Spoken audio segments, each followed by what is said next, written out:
The night still smelled of champagne and cheap perfume when Ambrose Blackwell slipped through the door of his penthouse apartment. He thought the city was still asleep, but he didn't realize the storm waiting inside. His tie was undone, his hair tousled, his lips still wet from the kisses of another woman.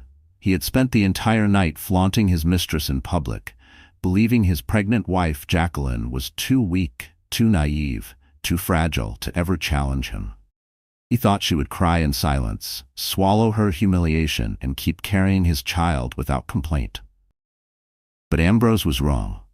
Because while he was sipping expensive wine in dim hotel rooms, Jacqueline had been awake, holding her belly with one hand and a stack of legal documents with the other. She was tired of being the quiet, obedient wife. She was tired of pretending everything was fine while her husband paraded another woman through Manhattan's nightclubs. Her heart had broken too many times, but this time, it was different. This time, she wasn't alone. When the clock struck 10 that morning, Ambrose walked into what he thought was a family breakfast. The Blackwell family often gathered on Sundays in the grand lounge of the penthouse. The place gleamed with Italian marble floors, golden chandeliers, and the cold smell of money. Ambrose expected the usual routine. His wife sitting silently, his mother gossiping, his father boasting about business deals. But today, Jacqueline was not in her usual pale dress, nor was she trembling in the corner like a shadow. She was sitting tall, her 6-month pregnant belly visible beneath a tailored navy dress, and beside her, with an open briefcase and a pair of sharp glasses glinting under the morning light, sat Evelyn Carter, one of the city's most ruthless divorce lawyers. Ambrose froze, his smirk faltered. His skin drained of color. Because in that single moment, Ambrose knew. The game he thought he controlled was about to collapse. The tension in the room was suffocating. His parents shifted uneasily, sensing something unusual. His mistress, who had followed him into the gathering with shameless confidence, twirled her hair and smiled as if she were the new queen of the Blackwell Empire. But when Evelyn Carter lifted her chin and spread a thick file of photographs across the mahogany table, silence swallowed the air. Hotel receipts, pictures, text messages. Every lie Ambrose had told, every secret meeting, every betrayal, all laid bare in ink and paper. Ambrose's mouth opened, but no sound came out. He reached for his glass of water, but his hand trembled. His father's eyes narrowed, his mother gasped, and Jacqueline finally spoke, her voice low but steady. "After last night, Ambrose, you left me no choice. You thought I would break, but today I brought the law with me." Ambrose's mistress let out a nervous laugh, but no one joined her. The weight of Jacqueline's words pressed on every corner of the room. The husband who once strutted through gala halls, showered with applause, now sat pale and shrinking in his own living room. And this was just the beginning. Because Jacqueline wasn't here to beg. She wasn't here to cry. She wasn't even here to fight for his love anymore. She was here to end it. To end the charade, the betrayal, and the humiliation. And to reclaim the power he had stolen from her. The air thickened. The silence grew sharper. All eyes turned to Ambrose, waiting for his response. But Ambrose, the man who had once commanded boardrooms and silenced rivals with a single glare, could not even find his words. His lips parted, but the only thing he managed was a hoarse whisper. "Jacqueline, what are you doing?" Her answer cut like a blade. "Taking back my dignity." The room shook as Evelyn Carter slid the divorce papers across the table. And Ambrose realized, for the first time in his life, he was about to lose everything. Jacqueline Mitchell Blackwell never thought her life would turn into a cautionary tale whispered over coffee tables. At 29, she should have been glowing with joy, preparing for the arrival of her first child, and savoring the security of a marriage built on love. But instead, she was carrying the weight of betrayal while carrying the life of her unborn son. Her story had always looked like a fairy tale from the outside. A small-town girl who had grown up in upstate New York, she was raised in a modest home with parents who believed in hard work and dignity above all else. Her mother was a schoolteacher, her father a mechanic. They didn't have wealth, but they had values: honesty, perseverance, loyalty. Jacqueline grew up believing in those virtues, believing that love meant forever, that promises meant something. That belief was what made her fall for Ambrose Blackwell in the first place. Ambrose wasn't just any man. He was the son of one of Manhattan's most powerful real estate families. He was magnetic, ambitious, a man who seemed to know how to bend the world to his will. When Jacqueline met him at a charity fundraiser during her university years, she was struck by his confidence. He had a way of making the entire room turn toward him, as if he carried his own gravity. To Jacqueline, he seemed larger than life.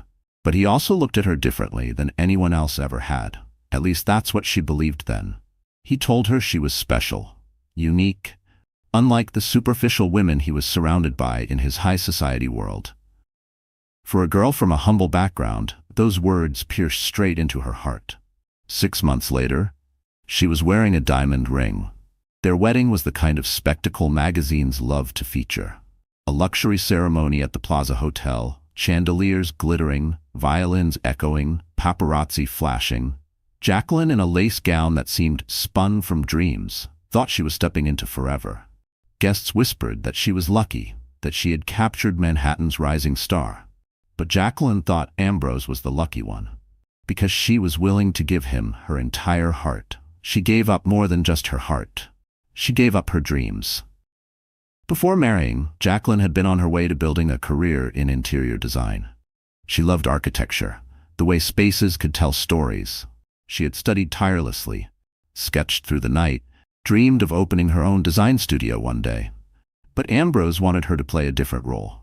The devoted wife, the quiet supporter, the woman who stayed in the background while he climbed toward power.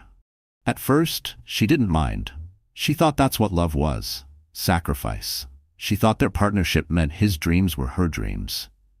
So she left her ambitions behind, turned her focus to supporting his career, and built their life together in his shadow. But shadows are cold. Slowly, Jacqueline began to realize she was fading. Her days were filled with silence in the penthouse while Ambrose worked late nights, his phone buzzing with messages he didn't want her to see. He became more distant, more impatient. When she finally got pregnant, she thought it would change things. She thought fatherhood would soften him, bring him closer. For a brief moment, she even believed it had. He kissed her belly, whispered promises, and told her she was the love of his life. But that illusion shattered the night she caught the faint trace of another woman's perfume on his suit. It wasn't just once. It became a pattern. Rumors began to circle among Manhattan's elite, whispers of Ambrose seen at late dinners, slipping into hotels, entertaining women at galas while Jacqueline stayed home. She asked him about it, but his answers were sharp, dismissive. "Don't be paranoid," he snapped. "You should focus on the baby, not gossip." Her heart broke, but she stayed. She stayed because she thought love could be salvaged, because she thought their child deserved a whole family. But when Ambrose stopped coming home at night, when she found lipstick smudges on his collar, when he didn't even bother to hide anymore, she knew the truth. She wasn't a wife to him anymore. She was an obstacle. And yet, Jacqueline was not as weak as Ambrose thought. Her quietness was not surrender. Her tears were not the end. Somewhere deep inside her, the values her parents raised her with, dignity, perseverance, courage, began to resurface. She realized that staying silent was no longer an option. Her baby deserved a mother who stood tall, not one who bowed to humiliation. So she began to prepare. While Ambrose thought she was too broken to resist, Jacqueline was meeting with lawyers. She found Evelyn Carter, a woman known for her iron will and unshakable presence in court. Evelyn didn't just see a heartbroken wife. She saw a fighter. Together, they built a plan. A plan not just to leave Ambrose, but to confront him in the one way he never expected. Publicly, in front of the very people he valued more than his own wife. Jacqueline spent sleepless nights collecting evidence, documenting every betrayal, every lie. She carried her baby with one hand and her dignity with the other, waiting for the moment when she would finally stand face to face with Ambrose, no longer as the obedient wife, but as the woman ready to end the charade. And that moment had come. Because when Ambrose walked into the family gathering after a night with his mistress, he thought he was still untouchable. But Jacqueline was no longer the woman he remembered. She was stronger, sharper, and no longer afraid. And when her eyes locked with his across the room, Ambrose knew this was not the same Jacqueline he had married. This was the Jacqueline who had come to destroy his lies. The Blackwell penthouse was not a home. It was a fortress of wealth, a monument to power, and a stage built for appearances.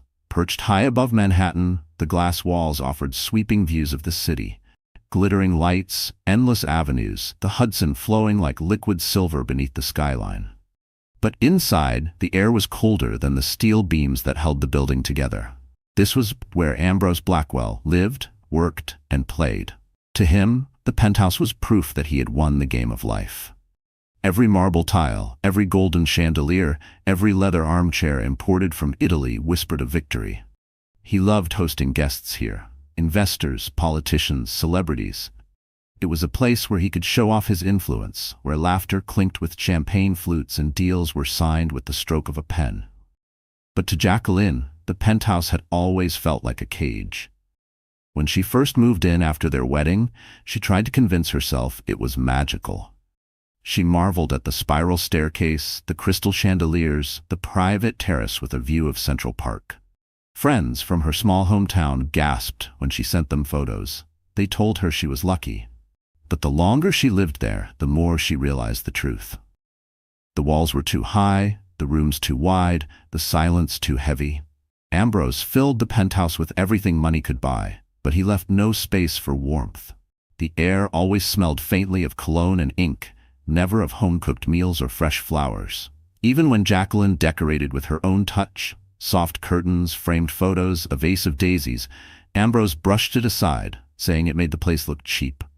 The penthouse became a reflection of him, grand, cold, and lonely. It was also the backdrop of her worst humiliations.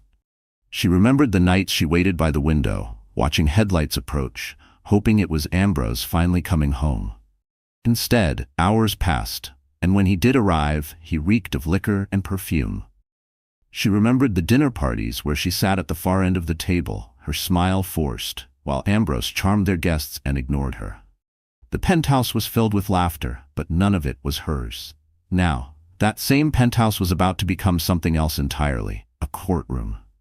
When Jacqueline told Evelyn Carter her plan, the lawyer nodded sharply. Make him face it here in his sanctuary. That's where the fall will sting the most.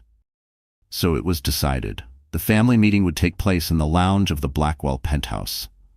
The room was the heart of the empire, a space lined with dark oak shelves filled with rare books no one read, a massive fireplace carved from Italian marble, and an oval dining table polished so bright it reflected faces like a mirror. At the center of the table usually sat Ambrose, with Jacqueline quietly at his side. But this morning, the arrangement was different. Jacqueline sat at the head of the table. Evelyn Carter sat beside her, papers neatly stacked, pen in hand, expression sharp as a blade. Across from them, Ambrose's parents shifted uneasily in their seats. Harold Blackwell, Ambrose's father, was a man of iron hair and iron temper. He had built the family fortune through ruthless real estate acquisitions, and he despised weakness in any form.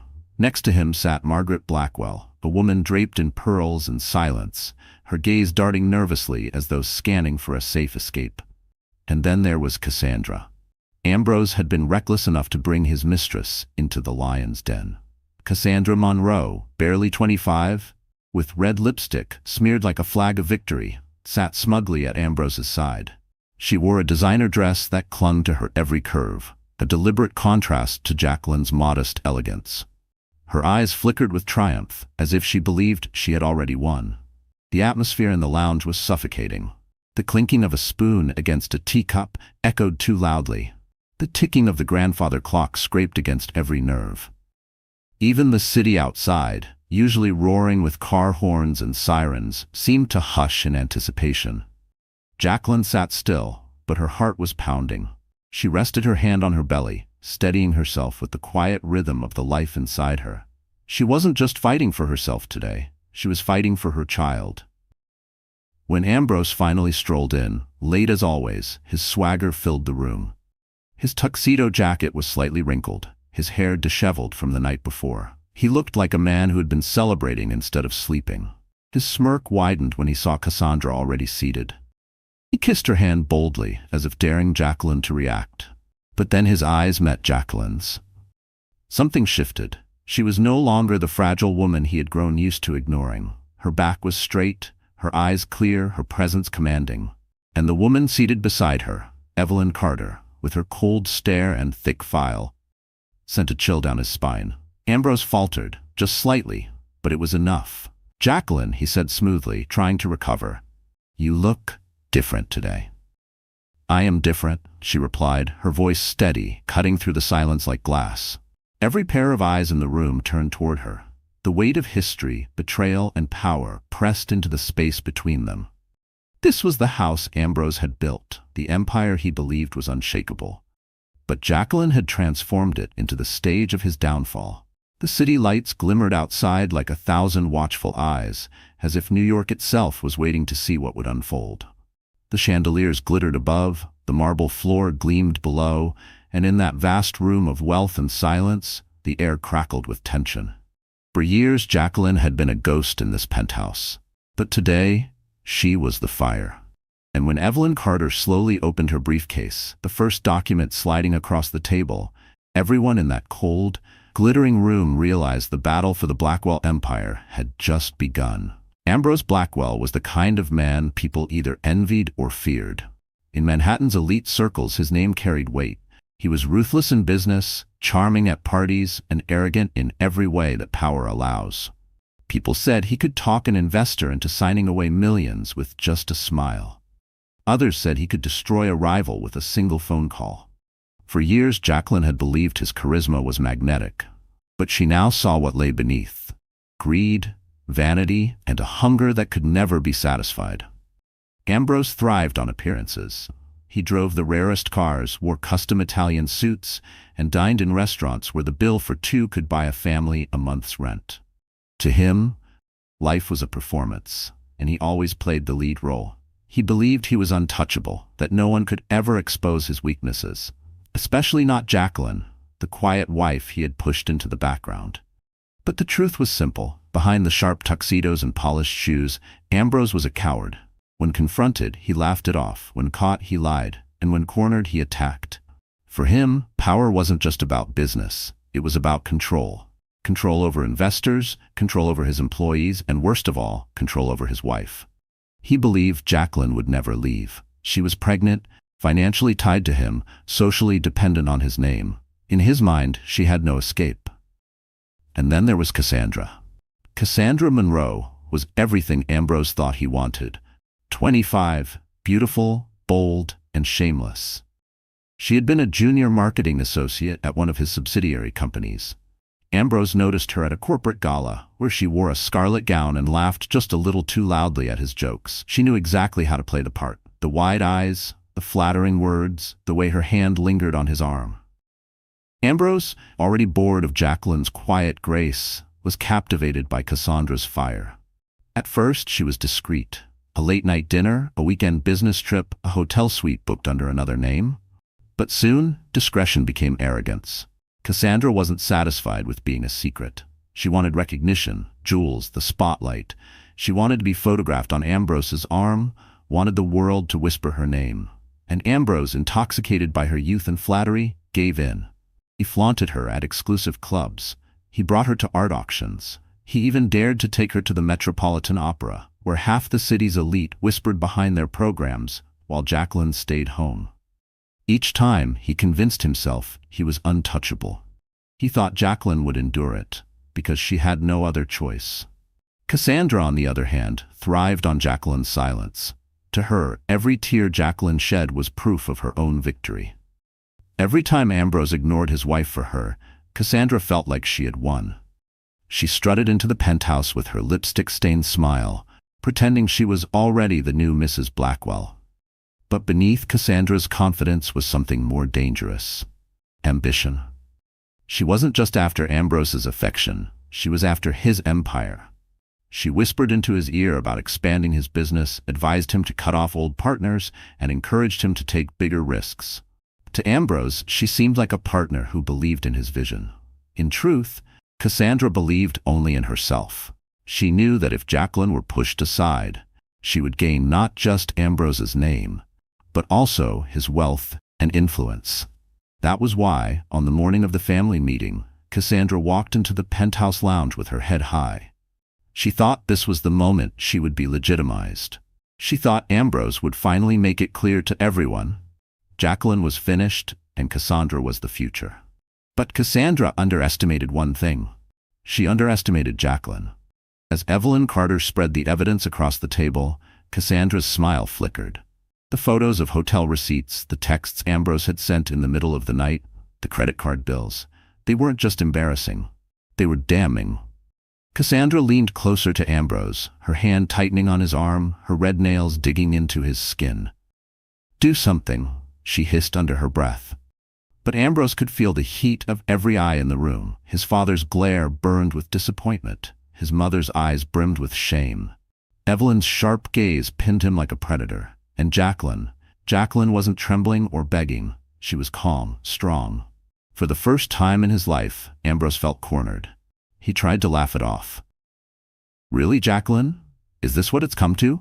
Dragging a lawyer into our family breakfast? Do you want to humiliate me?" Her reply was simple. "No, Ambrose, you humiliated yourself." Cassandra's smugness faltered. She had expected Jacqueline to crumble, but instead she was rising. The room's energy was shifting. For the first time, Cassandra realized that being Ambrose's mistress might not secure her future. It might destroy her with him. Ambrose, however, couldn't see it yet. He was too blinded by pride.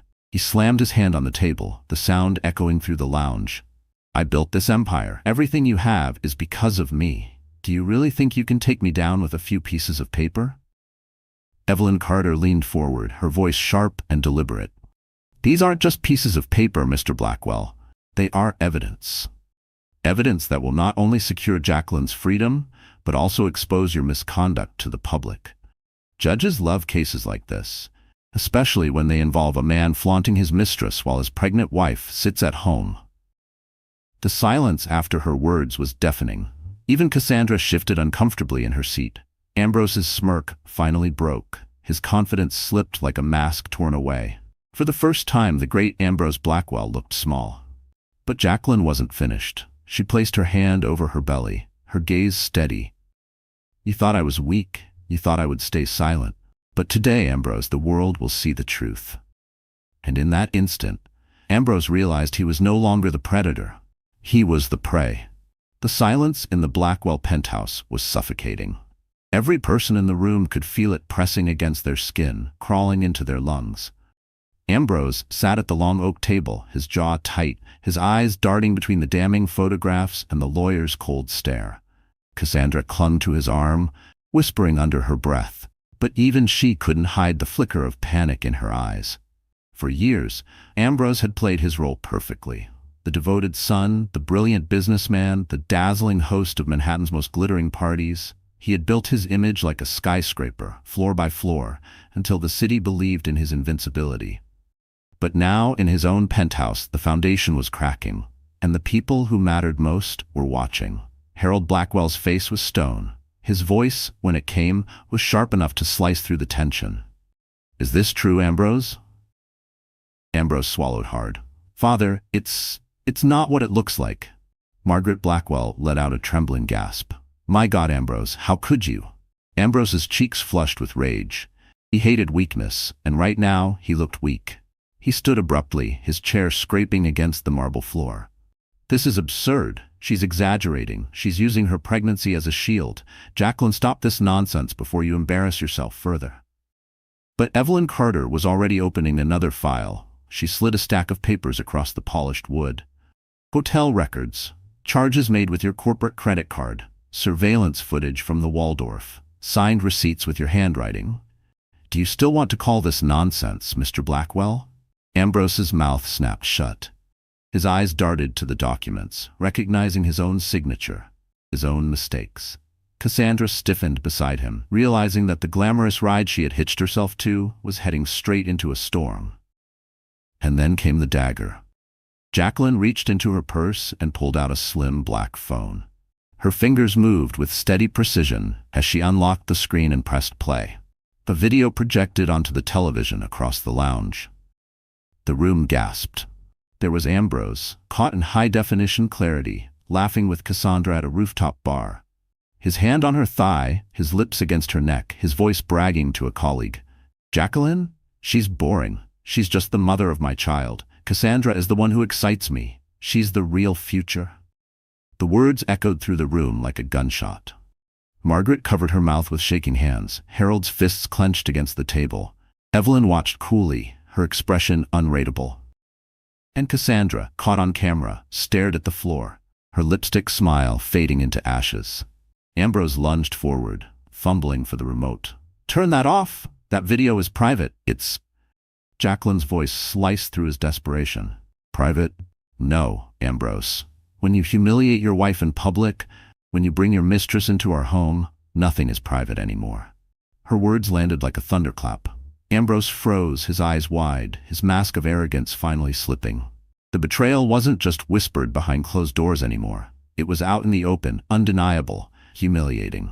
The man who had strutted through the city believing himself untouchable was being stripped bare in front of his parents, his mistress, and the woman he had underestimated. For Jacqueline, it was both agony and liberation. Watching the video, hearing her husband dismiss her as if she were nothing, still burned. But showing it here, forcing him to face the truth in front of witnesses, gave her strength. For the first time in years, she wasn't the one being silenced. She was the one holding the weapon. Cassandra shifted nervously, her hand slipping from Ambrose's arm. She could feel the room turning against him, and by extension, against her. Her plan to bask in the glow of his power was disintegrating by the second. She glanced at Harold, who was glaring at her as though she were a stain on the Blackwell name. For the first time, Cassandra wondered if she should have stayed in her place. Ambrose tried to regain control, but his words stumbled. This is all twisted. Jacqueline, you've manipulated this. You're trying to ruin me." "No," she said firmly. "You ruined yourself." The weight of her words silenced the room again. Jacqueline's hand rested protectively on her belly, her back straight, her eyes unwavering. She wasn't a victim anymore. She was the one leading the charge. Harold finally spoke, his voice low but deadly. "Ambrose, do you realize what you've done? This isn't just about your marriage. This is about the Blackwell name, our business, our reputation, and you've dragged it through the mud." Ambrose's face crumpled. He had spent his entire life chasing his father's approval, desperate to be seen as his equal. Now, in one morning, he had destroyed it. Margaret's voice broke. "Jacqueline, darling, I had no idea." Jacqueline's eyes softened briefly. She wasn't here to punish Margaret. She wasn't even here to seek Harold's validation. She was here to reclaim her dignity. Ambrose's hand slammed against the table again, his desperation spilling out. "You can't do this to me, Jacqueline. Think of the baby. Think of everything I've given you." Her voice trembled, not with fear, but with fury. "You gave me betrayal. You gave me humiliation. But you never gave me respect. And I won't let my child grow up in a house built on lies." The words hung heavy in the air. Ambrose staggered back as if struck. For once, he couldn't find an argument, couldn't summon his charm. The truth had cornered him, and there was no escape. Cassandra leaned back in her chair, her silence louder than any defense. Even she couldn't save him now. Jacqueline looked around the room, her gaze steady, her presence unshakable. "You wanted to make a spectacle of me, Ambrose. You wanted to parade your mistress in front of everyone. But today, the spectacle is yours."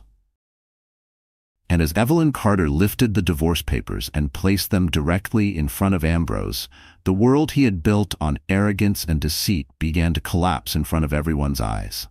The documents lay on the table like a death sentence. The silence that followed was unbearable, heavy with the weight of every secret that had just been exposed.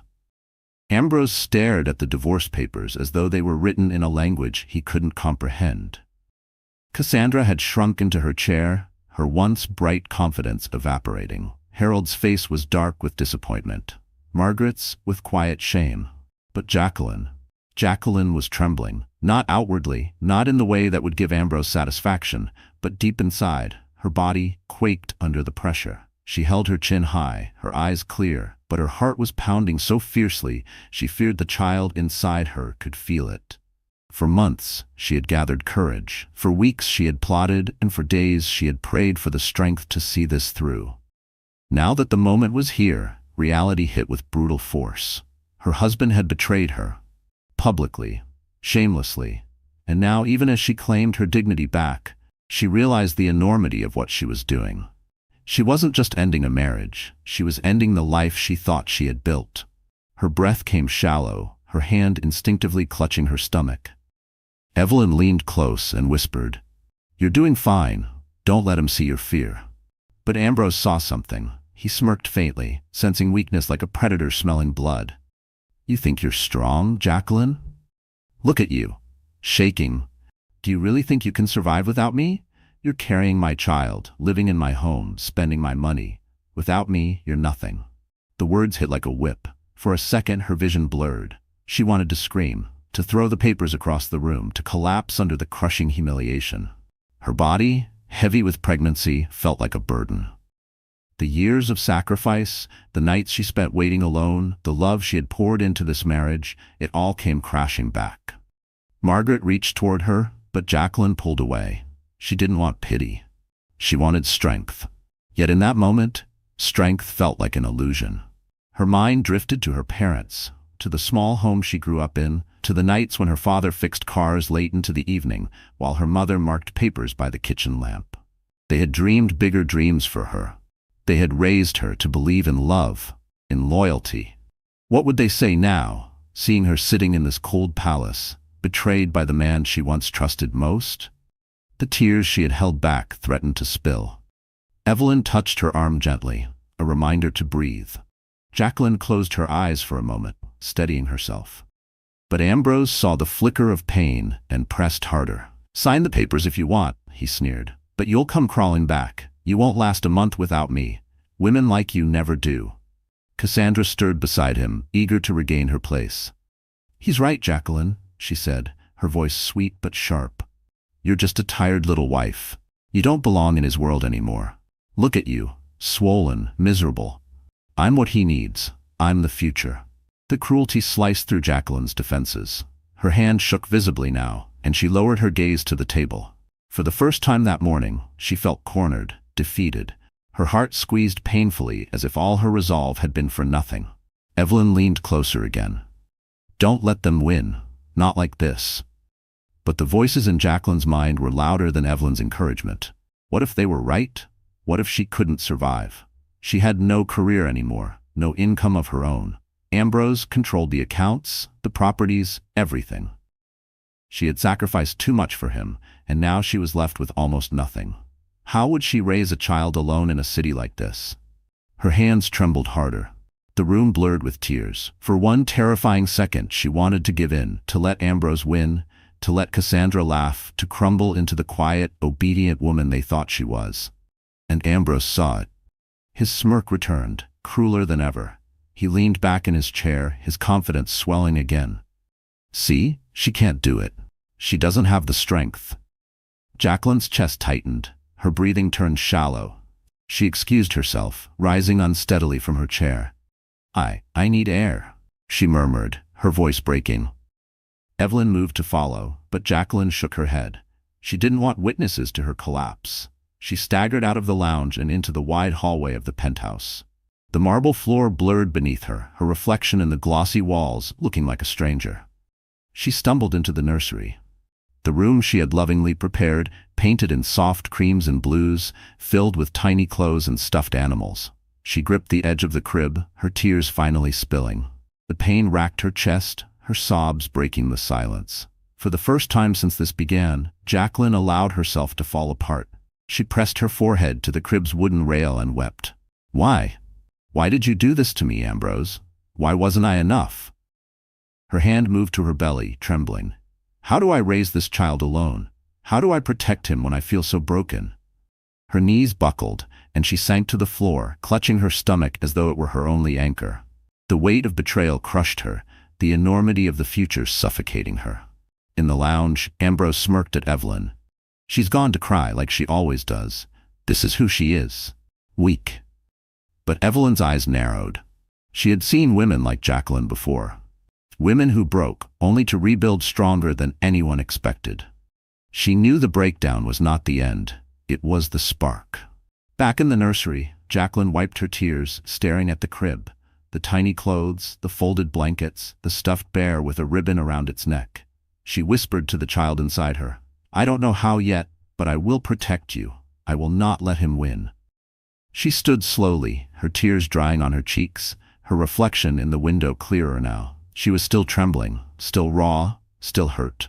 But in her eyes, beneath the pain, something new flickered. It wasn't surrender, it was survival. And as she straightened her back, the sound of the lounge doors creaking open told her someone was coming. Someone who might change everything. The nursery door creaked open, and Jacqueline instinctively wiped her cheeks. She didn't want anyone to see her like this, broken, sitting on the floor with swollen eyes. But the figure that entered wasn't Ambrose or Cassandra. It was Evelyn Carter, the lawyer, her heels clicking softly against the hardwood. Jacqueline, Evelyn said gently, crouching down so she was eye level. You did well in there. Don't think your tears mean you failed. They mean you're human. Jacqueline shook her head, her voice breaking. He's right, Evelyn. What if I can't survive without him? He controls everything. The accounts, the house, even the nursery furniture. What do I have? Evelyn's expression shifted, sharp and knowing. You have more than you realize. Ambrose made one critical mistake, one he doesn't know you've already discovered. Jacqueline blinked, her tears pausing. What mistake? Evelyn opened her briefcase and pulled out a sealed envelope. She handed it to Jacqueline, her eyes glittering with quiet triumph. This. With trembling hands, Jacqueline tore it open. Inside was a set of documents, bank statements, ownership certificates, legal transfers. Her eyes scanned the pages, disbelief flooding her face. These are, she gasped. These are in my name. Evelyn nodded. Correct. Months ago, Ambrose tried to hide assets in an offshore account. He thought he was clever, transferring properties into a dummy corporation. But his arrogance betrayed him. He used your maiden name as a cover, assuming no one would look twice. That oversight means legally you are the listed owner of those assets. And it's worth millions. Jacqueline's breath caught. The room seemed to tilt. For months she had felt powerless, convinced Ambrose held all the cards. But here, in her hands, was proof that the empire he had tried to hide was already under her control. But why didn't he know? She whispered. Because men like Ambrose don't bother checking the details, Evelyn said coldly. They assume their wives are too blind to ever look. He still thinks those accounts are invisible. He doesn't know that with one signature, you can freeze his funds, transfer ownership, and leave him with nothing. Jacqueline's tears dried instantly. Her body still shook, but this time with something new, power. For the first time since her nightmare began, she wasn't trapped. She wasn't the weak, trembling wife he thought she was. She was holding the key to his downfall. The baby kicked inside her belly as if sensing the change. She placed a hand on her stomach, whispering, "We're going to be okay." Evelyn smiled faintly. Better than okay. You're about to show Ambrose that the woman he thought was powerless is the one who will end him. Jacqueline straightened slowly, rising to her feet. The nursery around her no longer looked like a cage. It looked like a battlefield. And she was ready to fight. They returned to the lounge. Ambrose was leaning back in his chair, laughing bitterly, as if he'd already won. Cassandra sat close to him again, her confidence tentatively restored by Jacqueline's brief retreat. There she is, Ambrose sneered. Back from her little cry, ready to sign and get this over with? Jacqueline walked to her seat calmly, the envelope still in her hand. She sat, folded her hands neatly on the tables and looked Ambrose dead in the eye. No, Ambrose, I'm ready to end this, on my terms. Evelyn slid the documents onto the table. Ambrose frowned, curiosity flickering into unease. What's this? Your biggest mistake, Jacqueline said. Evelyn's voice carried the final blow.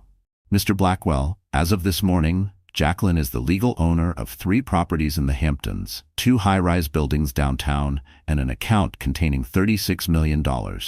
All registered under her name, thanks to your sloppy attempts to hide your assets. The blood drained from Ambrose's face. That's impossible. Check for yourself, Evelyn said, tapping the papers. Ambrose snatched the documents, his hands trembling as he scanned the pages. Each line confirmed what Evelyn had said. His arrogance had betrayed him. The assets he thought untouchable had already slipped through his fingers and into Jacqueline's hands. Cassandra leaned forward, her eyes wide. Ambrose, is this true? He didn't answer. He couldn't. His silence was louder than any admission. Jacqueline's voice was steady, her calm terrifying. You see, Ambrose, while you were busy parading your mistress, I was protecting myself. You thought I was weak, but I was preparing. Every lie you told, every dollar you tried to hide, I collected. And now, the empire you built is mine. Ambrose slammed the papers onto the table. You can't do this. I already have, Jacqueline said. The room erupted. Margaret gasped. Harold leaned forward with a rare glimmer of respect in his eyes. Cassandra shifted away from Ambrose, realizing his empire was crumbling, and with it, her own future. Ambrose stood, his chair toppling backward, his face twisted with rage. You think you've won?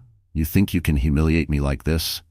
Jacqueline rose too, her belly prominent, her eyes unshakable. This isn't about humiliation. This is about truth. You destroyed our marriage, Ambrose. You disrespected me, our child, and everything I sacrificed. And now you will face the consequences. The words echoed through the lounge, louder than any outburst Ambrose had ever made.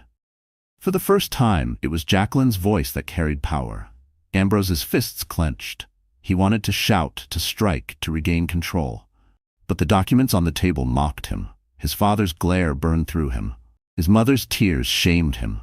His mistress's silence betrayed him. And his wife, no, not his wife anymore, but his judge had stripped him bare. Cassandra shifted her seat further away, her hand slipping from his arm. She could see where this was heading. Ambrose was sinking, and she had no intention of sinking with him. Ambrose's chest heaved, his voice breaking into a roar. You'll regret this, Jacqueline. You'll regret crossing me. But Jacqueline didn't flinch. She placed her hand on her belly, her voice calm and resolute. No, Ambrose, the only regret here is yours. And as the weight of her words settled, Ambrose realized the empire he thought was unshakable was already collapsing. And it was his pregnant wife who had dealt the final blow. The day after the confrontation in the penthouse, Manhattan felt like a different city to Jacqueline. The skyscrapers still pierced the sky, the traffic still roared, and the sidewalks still pulsed with life. But for the first time in years, she wasn't walking through it as Ambrose Blackwell's wife. She was walking as Jacqueline Mitchell, her own woman, her own name, her own power. The papers Evelyn Carter handed her had changed everything. For months, Jacqueline had lived in fear, convinced she was trapped in Ambrose's shadow. But now, the shadow was gone. The empire Ambrose had tried to hide was legally hers, and the public exposure of his betrayal had shattered the illusion of his invincibility. Still, victory came with scars. That night, after everyone left, Jacqueline sat alone in the nursery, staring at the tiny crib. The adrenaline from the confrontation had faded and exhaustion weighed on her body. She touched her belly, whispering to the child within, "We made it through. But this is just the beginning." She realized she couldn't just win a battle. She had to rebuild her entire life. The next morning, Evelyn arrived at her apartment with a cup of coffee and a sharp look in her eyes. "You did it," she said, "but now you need to show the world who you are. You can't just survive Ambrose, Jacqueline. You have to surpass him." Jacqueline frowned. "How? I've been out of the world for so long. I gave up my career. I don't even recognize the woman in the mirror anymore." Evelyn smiled knowingly. "Then it's time you meet her again." And so began Jacqueline's transformation. The first step was practical, reclaiming her independence. Evelyn introduced her to a financial advisor, a woman named Claire, who spoke with calm authority. Together they went through the accounts, the properties, the hidden assets Ambrose had tried to bury. Claire explained each step, guiding Jacqueline in how to manage her newfound power. For the first time, Jacqueline saw numbers not as chains, but as keys. Every dollar Ambrose had once used to control her was now fuel for her freedom. The second step was personal. Jacqueline stood in front of her mirror one evening, staring at the woman reflected back. Her hair was unkempt, her eyes tired, her body heavy with pregnancy. But beneath that fatigue was strength. She booked a simple haircut, one that framed her face and restored her confidence. She shopped for maternity clothes that weren't just functional, but elegant. Soft silk dresses, tailored coats, shoes that gave her height without sacrificing comfort. Each piece was a declaration. She was not broken. She was reborn. When she walked through the streets of Manhattan after her makeover, heads turned. Not because she was Ambrose's wife, but because she radiated something he never gave her permission to own: authority. The third step was emotional. For weeks, she attended quiet therapy sessions where she unpacked the years of gaslighting, the nights of loneliness, the humiliation of betrayal. The therapist reminded her that strength wasn't the absence of pain, it was the choice to rise despite it. Each session was like peeling away another layer of shame, until what remained was not a victim, but a survivor. The final step was symbolic. Evelyn arranged for Jacqueline to attend the Bright Futures Gala, the very same event where Ambrose had once flaunted Cassandra as if Jacqueline didn't exist. This time, Jacqueline wouldn't be the woman hidden at home. She would walk into that ballroom as herself, radiant, pregnant, and untouchable. On the night of the gala, Jacqueline stood in her apartment, staring at her reflection. The gown Evelyn had helped her choose was deep emerald, the color of renewal and strength. It hugged her belly gracefully, transforming her pregnancy from a vulnerability into a crown. Her hair shimmered under the light, her makeup soft but commanding. "You look powerful," Evelyn said, standing behind her. Jacqueline took a deep breath. "I feel powerful." The limousine ride to the gala felt surreal. As the car glided through the streets, Jacqueline watched the city lights reflect against the windows. This was the city that had once made her feel small. Tonight, it would see her rise. When she stepped into the ballroom, silence followed her. Conversations paused, glasses froze midair. Whispers erupted across the room. "That's Jacqueline Blackwell. She looks incredible. Did you hear what happened with Ambrose? They say she owns half his empire now." The very people who once pitied her now stared in awe, some even in fear. And then across the room she saw him, Ambrose. His tuxedo was perfect, his smile carefully practiced, but his eyes betrayed him. He hadn't expected her. He hadn't expected her to shine. Cassandra clung to his arm, but even she looked rattled, her confidence no match for Jacqueline's quiet fire. For the first time in their marriage, Ambrose looked small standing in the same room as her. Jacqueline lifted her chin, letting the cameras capture her, letting the whispers grow. She didn't need to approach him. Her presence was enough. She was no longer defined by his betrayal. She was defined by her survival. As the orchestra swelled and the gala resumed, Evelyn leaned toward her. "This is just the beginning, Jacqueline. The city has seen you fall. Now it will see you rise." Jacqueline smiled faintly, her hand resting on her belly. She wasn't just rising for herself. She was rising for the life she carried, for the future she would shape without Ambrose. And as she stood under the chandeliers, glowing with strength and dignity, she knew the battle wasn't over. Because soon, she would not only rise above Ambrose, she would confront him publicly and end his reign once and for all. The chandeliers glittered above the grand ballroom of the Bright Futures Gala, scattering light across crystal glasses and gowns worth small fortunes. The city's elite had gathered, their conversations a hum of wealth and ambition. Photographers hovered near the red carpet entrance, waiting for the night's most powerful arrivals. And then, Jacqueline entered. Gasps rippled through the room. Cameras flashed, capturing her emerald gown flowing gracefully over her pregnant belly. Her shoulders squared with quiet confidence.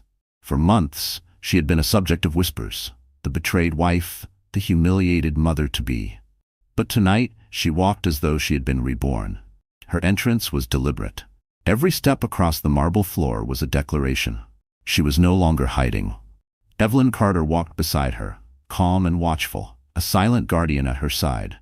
Together, they drew the eyes of the entire ballroom. Across the room, Ambrose froze. He had been entertaining a circle of investors, his smile wide, his hand firmly gripping Cassandra's waist. For weeks he had tried to rebuild his image, insisting the rumors of betrayal were exaggerated, that his marriage troubles were private. But the sight of Jacqueline, radiant and unshaken, shattered his composure. "Ambrose?" whispered one of the investors. "Isn't that your wife?" Ambrose's jaw tightened. "Ex-wife," he muttered, though the divorce wasn't finalized. Cassandra's grip on his arm tightened, her eyes darting nervously toward Jacqueline.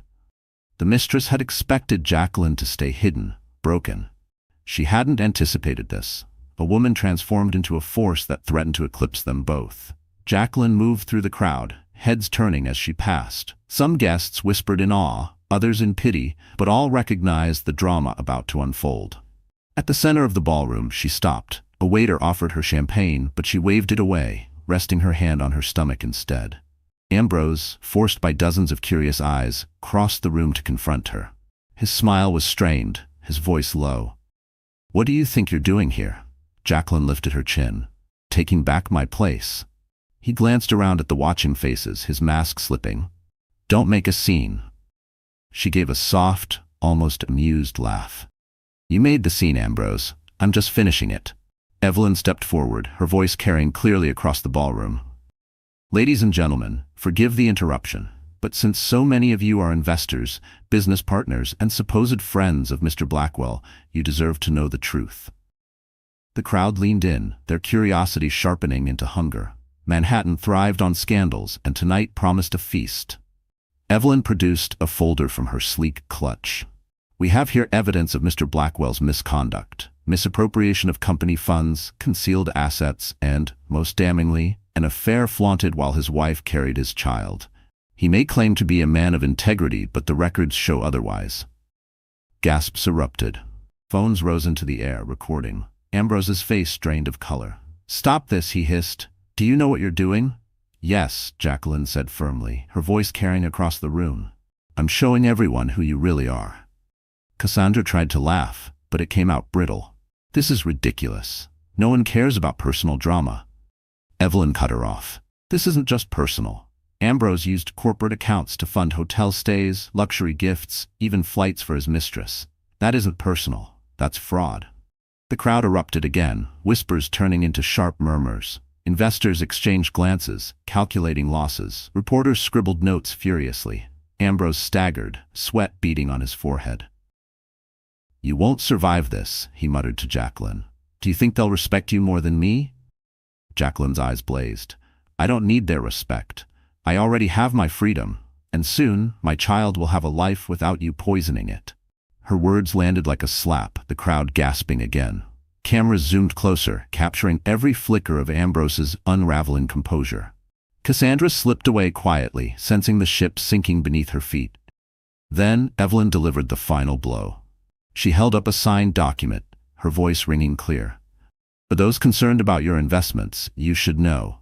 The controlling stake in 3 of Blackwell Holdings' most valuable properties now rests in Jacqueline Mitchell's name. Ambrose doesn't control them anymore. She does."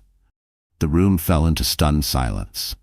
Then came the murmurs, the shifting alliances.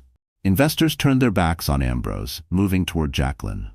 Journalists rushed forward, snapping photos of her, as though she were the star of the evening. Ambrose's voice cracked, desperation spilling out. "You can't do this to me. You're my wife." Jacqueline stepped closer, her hand firm on her stomach, her eyes unflinching. "No, Ambrose, I was your wife, and you destroyed that. Tonight I'm something more. I'm the woman who ended your reign." The orchestra, sensing the moment, struck a dramatic note. The crowd erupted into applause. Not for Ambrose, but for Jacqueline. In that instant, she wasn't a victim. She was victorious. Ambrose stumbled back, his face pale, his empire crumbling before his eyes. The cameras caught it all. The fall of a man who thought himself untouchable, brought down not by rivals, but by the wife he underestimated. Jacqueline stood tall, radiant under the chandeliers, her presence commanding the entire room. She had endured humiliation, heartbreak, and betrayal, but now she was the one holding power. And as the applause swelled, she leaned close enough for Ambrose to hear, her words like a dagger. "This is just the beginning. Tomorrow, the world will know everything." The morning after the Bright Futures Gala, Manhattan buzzed with one headline.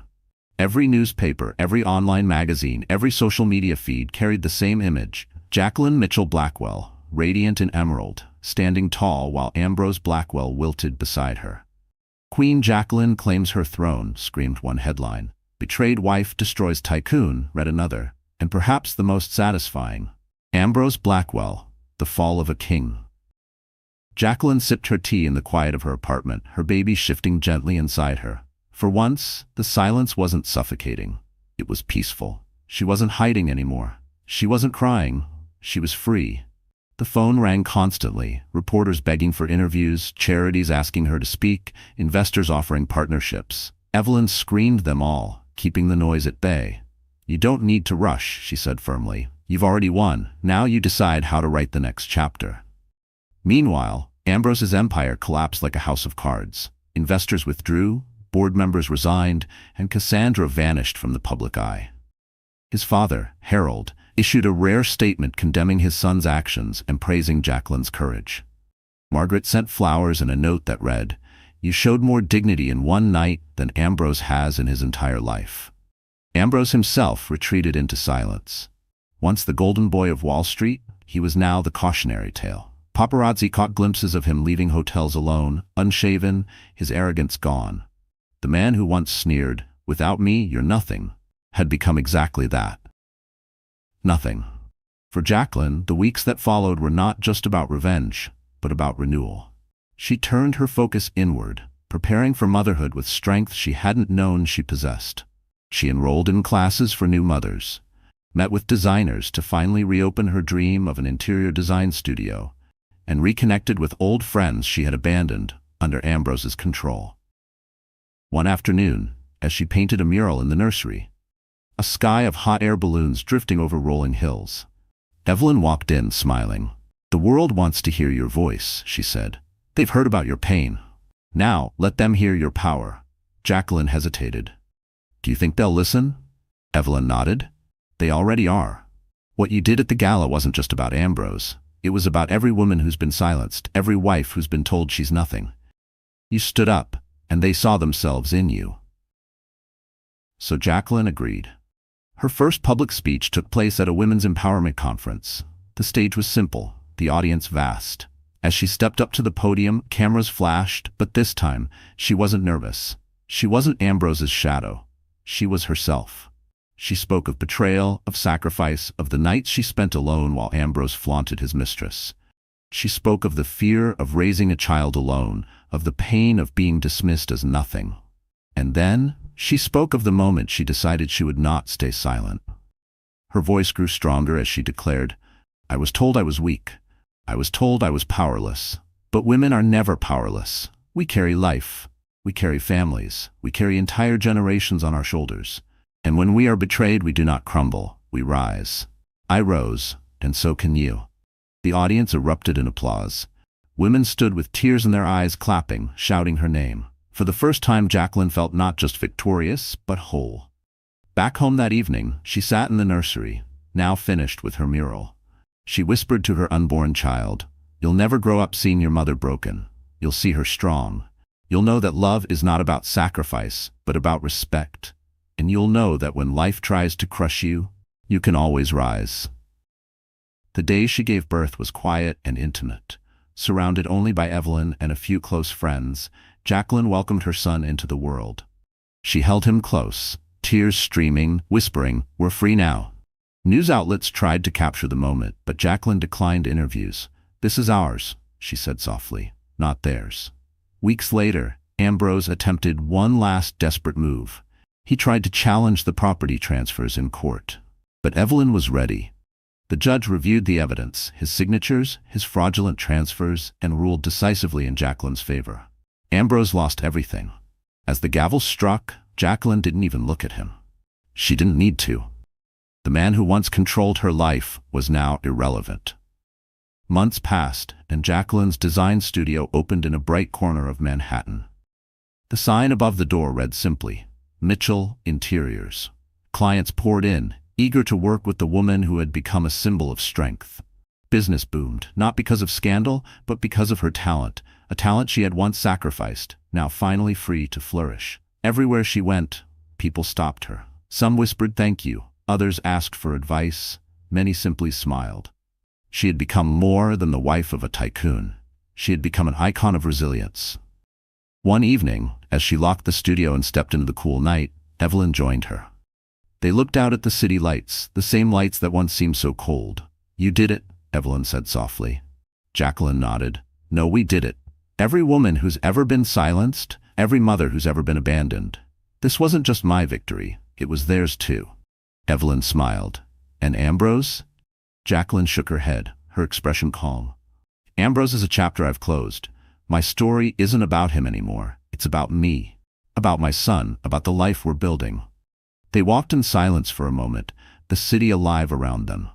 Jacqueline felt the weight of her past lift, replaced by a future she had written herself. And as she looked at the skyline, she whispered the words that had carried her through the storm: "We rise." And with that, Jacqueline's story closed, not in defeat, not in bitterness, but in triumph.